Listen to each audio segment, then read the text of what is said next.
Thank you. Thank you. So through you, Mr. President, Senator Hannon, can I have a copy of the MOU that lays out the details that we do not have in front of us today? First of all, Mr. President, let me point out that these rules are historically different because there is now a majority coalition.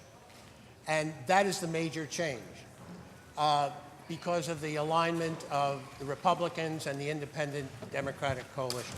So that's the major thing that takes place. Everything flows from that.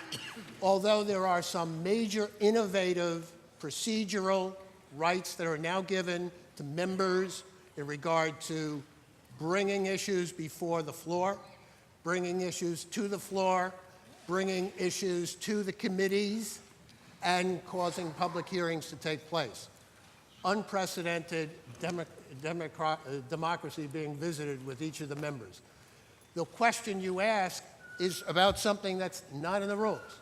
And I understand in order to have a majority coalition, there has to be discussions among the members of the coalition. And I understand those discussions have taken place. Sometimes they may have or may not have reduced it to paper, but I don't think it's ever been final because this is a process of ongoing consultation among the members of the majority conference. And that's going to have to take place. So there is no memorandum to give you. So, through you, Mr. President, my understanding is that whether or not there's a document in place, it may be evolving. Currently, it is secret, and we may not see a memorandum of understanding. No, Senator, you know, there's no secrets to anything. It's a question of how do people work together? How does this body function to discharge its obligation under the Constitution to do the business of the people and also to organize in a way that Article 3, Section 9 requires it to do it. And that's what's taking place. So discussions that take place among the...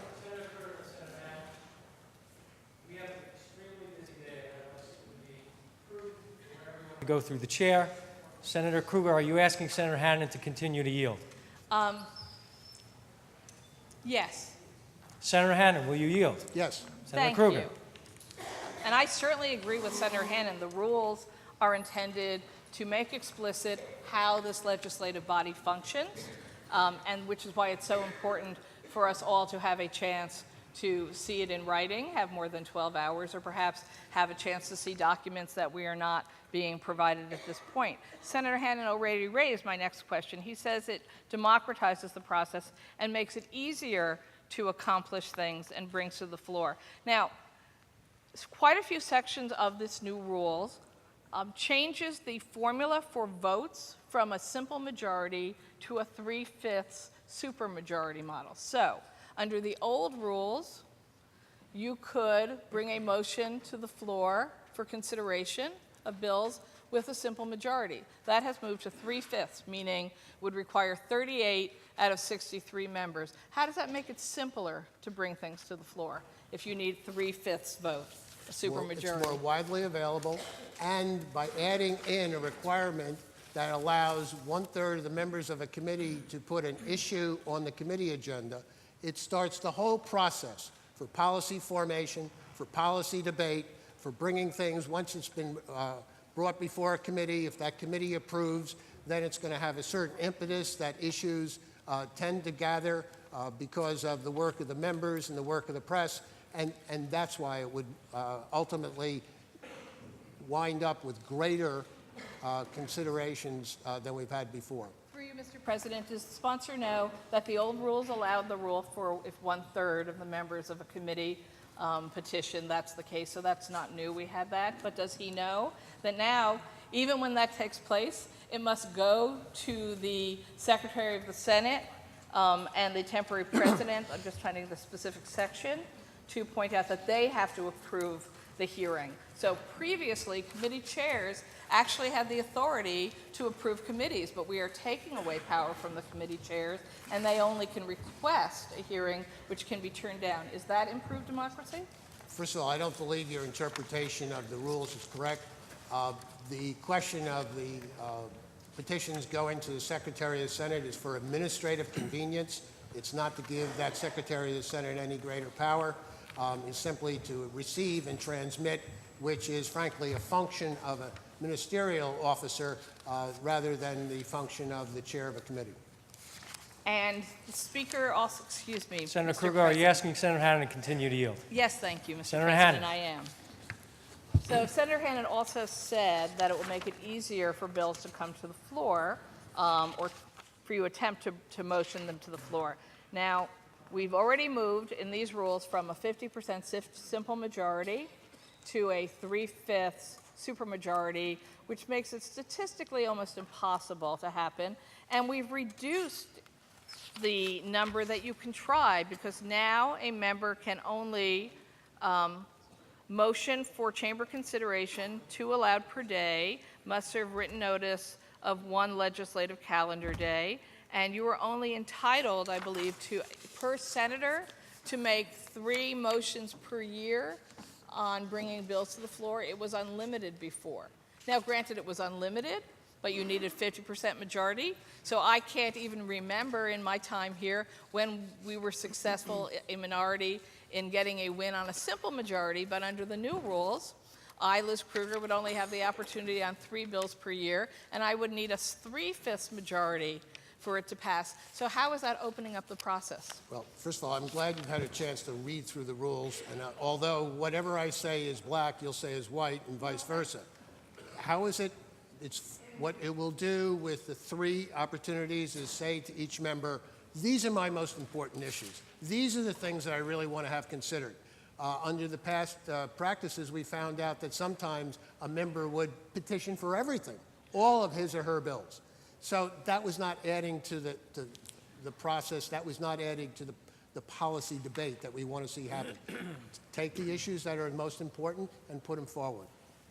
Mr. President, through you, I think I will speak on the bill because I respect how short our time frame is and the importance of our getting done in order to go to the governor's state of the state. Thank you. I want to thank Senator Hannon for his comments. I clearly do not agree with his interpretation of what these rules are. But I'll start with the fact that there's not that much different. So maybe he and I could agree on that. The actual power sharing details are not there. Perhaps we will learn about that in a future document made public to us all, perhaps not. There are several changes that change the formula from a simple majority to a supermajority requiring 38 out of 63 votes. I believe that's unprecedented in other legislatures throughout the country for basic process, and I will take a projection today that nothing moves with a supermajority. So ironically, even though we've created 3 conferences in this set of rules, the math is such that there isn't any way for a 3rd conference to have an impact on the votes because you need 38. So you're not going to have any actual votes on policy, procedure, process of this legislature where a 3rd conference can make a difference, just for the record. So I'm not sure I would have agreed to that. It does reduce the ratio of funding for the Democratic conference to significantly lower than last year, which was last session, where it was 33% of the central staff distribution to the Democrats, and they've lowered it to 30. For the record, we are 42% of this House, and our percentage will go up depending on the outcome of the unresolved case for the 46th district. So having 30% of the resources to provide the services to our constituents in our districts, we feel is a blatant violation of the distribution of democracy, small d. The concept that you need 3/5 majority for bringing a bill to actually just a 3rd reading on the calendar, not an actual vote on the floor, certainly is not an increase of opportunity for members to be able to bring bills to the floor for a vote.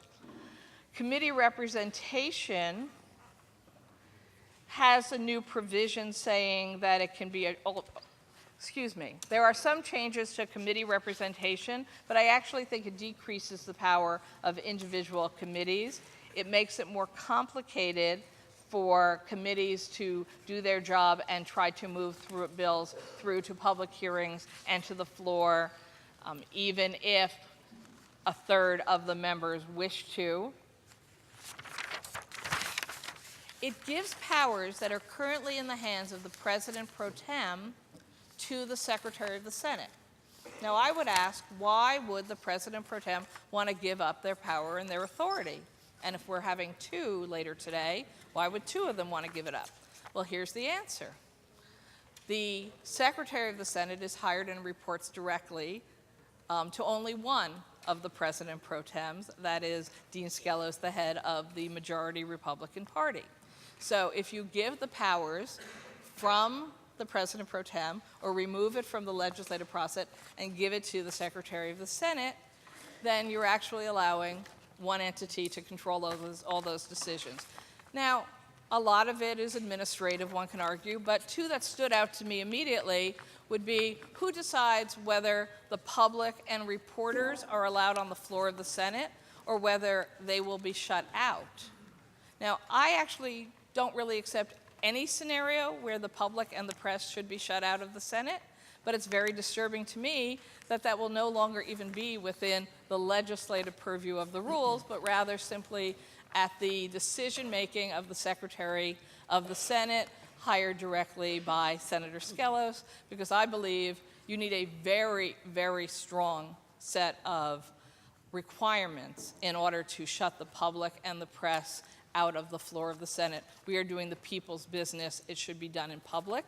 It also moves the authority about what goes on the internet, what public hearing announcements, what information flows through the internet, again, to the Secretary of the Senate. Some of those powers now are currently within simply the Bill Drafting Commission and the Legislative Library. I'm very concerned that we're attempting to politicize and control the flow of information through the internet, which we know in the 21st century is in fact the most widely used source of information about legislative business, about bills, about announcements, about public hearings, about the recording of our committees and what goes on the floor. So when you tie together that you're giving the power to the Secretary of the Senate to decide what gets televised, who can be here listening, what goes on the internet, this is very disturbing to me.